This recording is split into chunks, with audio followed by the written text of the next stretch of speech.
This is so cool, you guys. I know Raspberry Pi 4 has been out for some time, but I just wanted to give you kind of a detailed overview of the board and rundown of its specs and features. So what do we have here? It's a quad-core ARM-based CPU running at 1.5 gigahertz, which you can overclock to about 2.1 gigahertz, but you need an aftermarket cooler for that. So, for example, like this one. So if you wanted to, you can get away with maybe overclocking it to about 1.75 with what it has without using any external cooler, but for 2 gigahertz, you really need something like this. Anyway, this board has 4 gigs of RAM, this particular one, but you can buy one with 1 or 2 gigs of RAM, which is cheaper.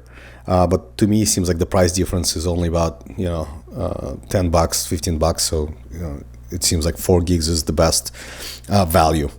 It has a dual band Wi-Fi, Bluetooth, and a gigabit Ethernet port.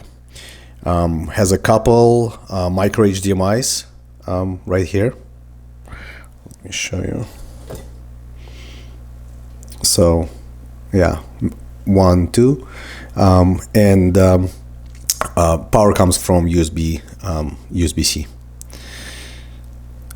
So one thing to note is that you can only get 60. Both of these ports support 4K. But only this one, the one closer to the USB-C port, can do 60 frames per second. So this one cannot. So this one can do 30 frames per second max. And if you were to connect 2 monitors, you can only get 30 frames per second on each monitor at 4K. Just something to keep in mind. And once again, so this one, the port that's closer to the power port, to the USB-C, is the one that can do 60 frames per second. We have an audio output, so this is for speakers or headphones. You have 4 USB ports. 2 of them are USB 3, 2 of them are USBs from previous gen, and you have a gigabit Ethernet. You have your GPIO ports, GPIO pins right here. Whatever devices, sensors you want to plug into, this is it.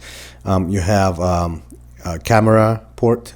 So this is for Raspberry Pi camera, and there are several generations of them out, and they are releasing new lenses and a high quality camera module. I think within a month. So the module you can buy now, but the lenses are not coming for another 3 to 4 weeks. This is a DSI port for the liquid crystal displays, but I think most people will use the micro HDMI.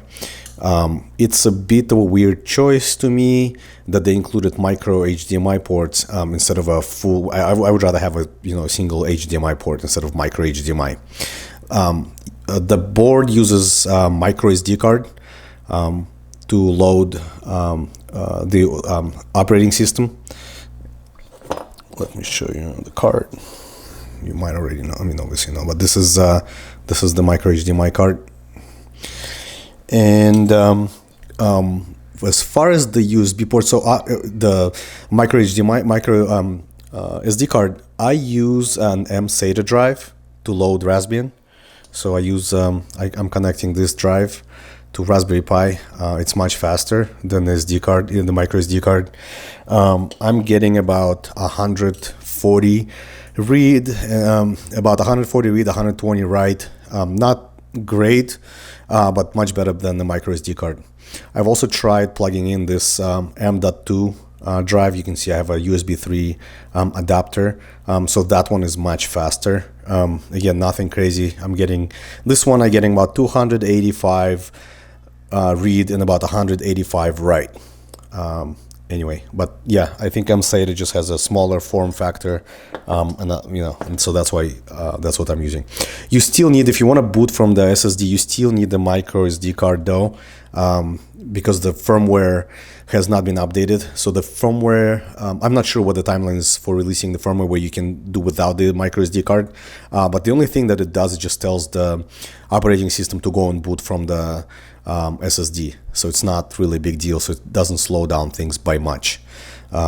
So once, and that's unfortunately that's not something you can update. So that's in the firmware, and firmware will probably come out later this year, where you won't even need the micro SD card to load. One thing I want to point out is the power requirements. Don't get a cheap power adapter. So this board requires at least 2.5 amps or more.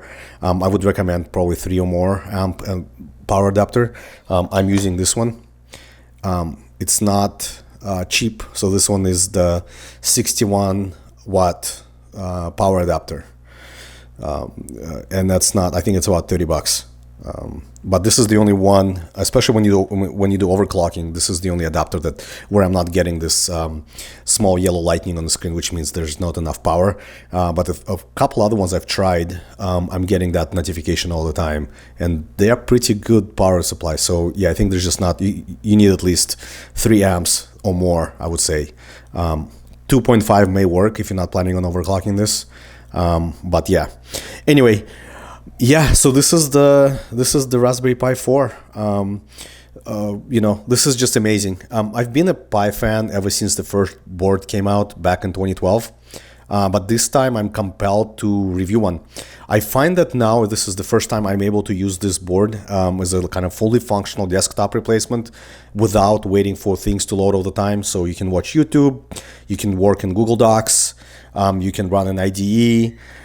It's not really a gaming machine, but I don't think anybody expects it to be.